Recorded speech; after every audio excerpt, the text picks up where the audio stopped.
இறுதியாக இந்த ஆகஸ்ட் மாதம் ஆஸ்பத்திரிக்கு சென்றேன். இந்த குறைவில்லாததுனால் எனக்கு வேலை செய்ய முடியவில்லை. ஆலயத்துக்கு சரியாக இருந்த இடை ஆராதனை கொண்டு வர முடியாத காரணத்தினால் நான் ஆஸ்பத்திரிக்கு போன போது ஸ்கேன் எடுத்ததில் 2 கட்டி என்று சொன்னார்கள்.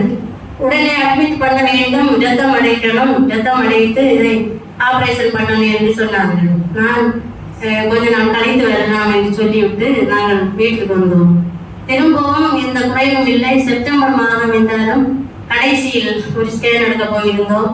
அதிலும் அப்படியே தான் இருந்தது, எந்த குறைவும் இல்லை.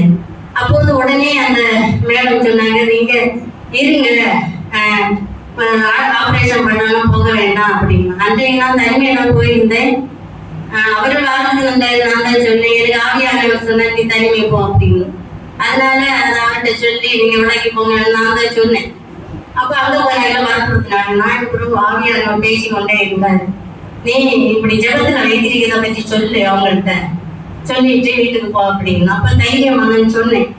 மேடம் இப்படியாக நாங்க இப்படி ஜெபத்துல வச்சிருக்கோம், எனக்கு இப்ப இந்த அளவுக்கு மீறி ப்ளீடிங் போனது, காய்ச்சல், இந்த இருமல் எல்லாம் எனக்கு மாற்றம் உண்டு. அதனால நீங்க எனக்கு என்ன செய்யணும்னா கொஞ்ச நாட்கள் கூட தாங்க, அதுக்கு பிறகு நான் ஒரு ஸ்கேன் கூட எடுக்கலாம் அப்படின்னு சொன்னேன். அப்ப அவங்க சொன்னாங்க, சரி நீங்க போங்க, மாத்திரையெல்லாம் கூட தரல, நீங்க போங்க, ஆனா அந்த வயிற்று வலி கஷ்டமா ஏதாவது இருந்தா உடனே வரணும் அப்படின்னு சொன்னாங்க. சரி நான் சொல்லிட்டு நான் வீட்டுக்கு வந்தேன். அதன் பிறகு நான் இந்த கட்டிக்கார வேண்டி மருந்து வாங்கவோ ஆஸ்பத்திரிக்கோ எந்த இதுக்கு நான் அங்க போகவில்லை. எனக்கு ஆண்டவர் அற்புதமாய் பாஸ்டர், சின்ன பாஸ்டர், பாஸ்டர்மா, இந்த சபை மக்கள், சிறு பிள்ளைகள் கூட எனக்காக ஜெபித்தார்கள். இந்த கட்டி இருந்த நிறையவர்கள், வேற பரிசுத்தவான்கள், தேசத்தியர்கள் எல்லாம் நிறைய பேர் எனக்காக ஜெபித்தார்கள். ஆண்டவர் எனக்கு பரிபூர்ண விடுதலையை தந்ததற்காக இயேசப்பாவுக்கு நன்றி செலுத்துகிறேன்.